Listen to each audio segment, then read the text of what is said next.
ඔබ කවදා හෝ සිතා බැලුවාද? ඔබ මේ මහා විශ්වය දෙස බලා සිටිනවා වෙනුවට විශ්වයම ඔබ හරහා මේ ලෝකයේ දෙස බලා සිටිනවා විය හැකි බව. අපේ පියවි ඇසට පෙනෙන මේ ඝන ලෝකය ඇත්තටම 99%ක්ම හිස් අවකාශයක්. නමුත් විද්‍යාව පවසනවා ඒ හිස් අවකාශය තුල මුළු මහත් පෘථිවියම වුවත් විනාශ කළ හැකි තරම් අතිමහත් ශක්තියක් සැඟව පවතින බව. මේ ශක්තියට අතීතයේදී විවිධ නම් භාවිතා වුණා. සමහරු ප්‍රාණ කිව්වා, තවත් අය කොස්මික් ශක්තිය කිව්වා. අද නූතන විද්‍යාව එය ක්වොන්ටම් ක්ෂේත්‍රය ලෙස හඳුන්වනවා. නමුත් මෙන්න මෙතනයි රහස තියෙන්නේ. මේ මහා විශ්වීය ශක්තිය ඔබේ ශාරීරිය තුලට ගලා යන නාලිකා 7ක් ඔබ සතුව පවතින බව ඔබ දන්නවාද? ඔබේ ජීවිතයේ සාර්ථකත්වය, නිරෝගී භාවය සහ ඔබ සොයන සතුට තීරණය වෙන්නේ මේ අදෘශ්‍යමාන ශක්තිය ඔබ හසුරුවන ආකාරය මතයි. ලොවදිනූ මහා ප්‍රඥාන් සහ විද්‍යාඥයන් භාවිතා කළ ඒ විශ්වීය රහස කුමක්ද? අද නොදුටු සිතියම තුලින් අපි ගවේෂණය කරන්නේ ඔබේ සිරුර තුල නිදා සිටිනේ මහා බලය අවදි කරගන්නේ කොහොමද කියන පියවරෙන් පියවර විග්‍රහයයි. සෝදානම් වන්න මේ විනාඩි 10 ඔබේ සිතුවිලි ලෝකය සදහටම වෙනස් කරાવી. විශ්වීය ශක්තියේ නියම ස්වરૂපය සහ මූලාරම්භය. විශ්වීය ශක්තිය යනු හුදෙක් අදෘශ්‍යමාන බලවේගයක් නොව මුළු මහත් පදාර්ථයේම සහ ජීවයේම පැවැත්ම තීරණය කරන මූලික පදනමයි. නූතන භෞතික විද්‍යාවේ යන ක්වොන්ටම් ක්ෂේත්‍රය යන සංකල්පයට මෙය බෙහෙවින් සමාන වේ. අප දකින ග්‍රහ ලෝක, තාරපන්ති මෙන්ම කුඩාම පරමාණුව පවා ක්‍රියාත්මක වන්නේ මේ මහා ශක්ති සාගරය තුලයි. පුරාණ ඉන්දියානු දර්ශනයේ මේ ප්‍රාණ ලෙසත්, චීන දර්ශනයේ චී ලෙසත් හඳුන්වනු ලබනවා. මෙම ශක්තිය විනාශ කළ නොහැකි අතර ඒ නිරන්තරයෙන්ම එක් ස්වරූපයකින් තවත් ස්වරූපයකට පරිවර්තනය වෙමින් පවතිනවා.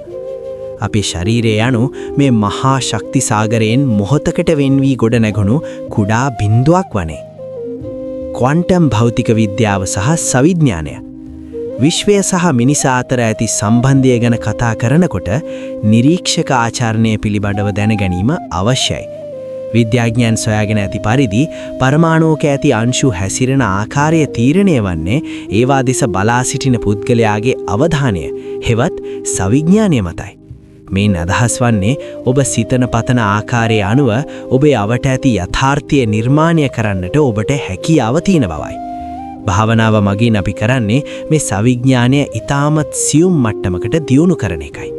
ඔබ ඔබේ මනස විශ්වීය ශක්තිය සමග සමපාත කළ විට ඔබට අවශ්‍ය සාර්ථකත්වය සහ ඉලක්ක ගන්නා ඔබේ ජීවිතය වෙත ආකර්ෂණය කර ගැනීමේ නිර්මාණාත්මක බලය ඔබට හිමි වෙනවා. මොළය සහ විශ්වීය සංඥා හුවමාරුව. මිනිස් මොළය යනු විශ්වයේ ඇති සංකීර්ණම ජෛව විද්‍යාත්මක උපකරණයක්. බොහෝ දෙනෙක් සිතන්නේ මොළය යනු සිතුවිලි නිපගවන යන්ත්‍රණයක් කියලා වුවත් ඇත්තටම එය විශ්වීය දැනුම ග්‍රහණය කරගන්නා ග්‍රාහකයක් හෙවත් රිසීවරයක් සමානයි. සාමාන්‍ය අවදි අවස්ථාවේදී අපේ මොළය ක්‍රියාත්මක වන්නේ බීටා තරංග මට්ටමේදී. මෙතනදී මනස ඊටමත් කාර්යබහුලයි, ഘോഷාකාරී. නමුත් භාවනාව හරහා මනස සංසුණු කරන විට මොළය තීටා තරංග මට්ටමට පිවිසෙනවා. මේ මට්ටමේ තමයි අපට විශ්වයෙන් ලැබෙන උසස් මඟ පෙන්වීම, අලුත් අදහස් සහ අద్භූත විසඳුම් සිතට ගලා එන්නේ. ප්‍රකට විද්‍යාඥ නිකෝලා ටෙස්ලා වගේ අය පවා පවසා ඇත්තේ තමන්ට බොහෝ සොයා ගැනීම සඳහා අවශ්‍ය දැනුම ලැබුණේ මේ වගේ විශ්වීය මූලාර්ශයකින් බවයි. මමත්වය නමැති බාධකය බින දැමනවා. අපට විශ්වීය ශක්තිය අත්දැකීමට ඇති ප්‍රධානතම බාධකය වන්නේ අපේ මමත්වය හෙවත් ඊගෝ එක. මම අසවලා, මගේ පෙනුම මෙහෙමයි, මට තියෙන්නේ මේ වගේ ගැටලු යනුවෙන් අපි අපවම සීමා කරගන්නවා. මේ සීමාවන් නිසා අපි විශ්වීය ශක්ති ධාරාවෙන් වෙන් වෙනවා. කොස්මික් භාවනාවකදී සිදුවන්නේ මේ මම යන පෞර බිඳ වැටි ඔබ විශ්වය සමග එකතු වීමයි. oneness.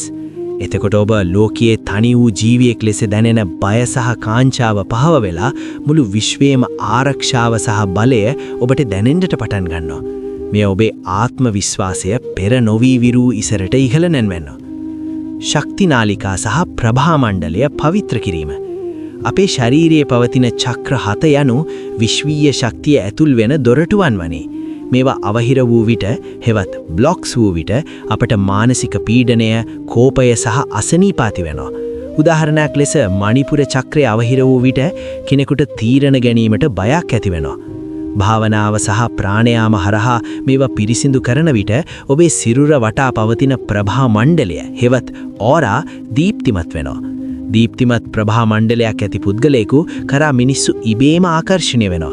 එහි යන ඕනෑම තැනක ධනාත්මක පරිසරයක් නිර්මාණය වෙනවා. මේ ඔබේ වෘත්තීය ජීවිතයේදී සහ සම්බන්ධතාවයේදී විශාල ජයග්‍රහණයක් වෙනවා. ප්‍රායෝගික යදවුම් ජීවිතය වෙනස් කරන පියවර 3. විනාඩි 10ක මේ කාලය තුල අපිට ප්‍රායෝගිකව කළ හැකි දේ කුමක්ද? පළමුව, නිවැරදි හුස්ම ගැනීම. දිනකට 3 පාරක් විනාඩි 5ක් බැගින් ප්‍රාණයාම කරන්න. හුස්ම ගන්න විට විශ්වයේ ඇති රන්වන පැහැති ශක්තියක් ඔබේ සිරුර පුරා පැතිරෙනවා මැවින් මවා ගන්නා. දෙවෙනුව, කෘතඥතාවය හෙවත් gratitude. ඔබ සතු කුඩාම දෙයටම විශ්වයට ස්තුති කරන්න. කෘතඥතාවය යනු විශ්වීය ශක්තියට විවෘත වෙන පහසුම යතුරයි. ඔබ යනු මේ මහා විශ්වය තුල අතරමං වූ කුඩා වැලිකටයක් නොවේ.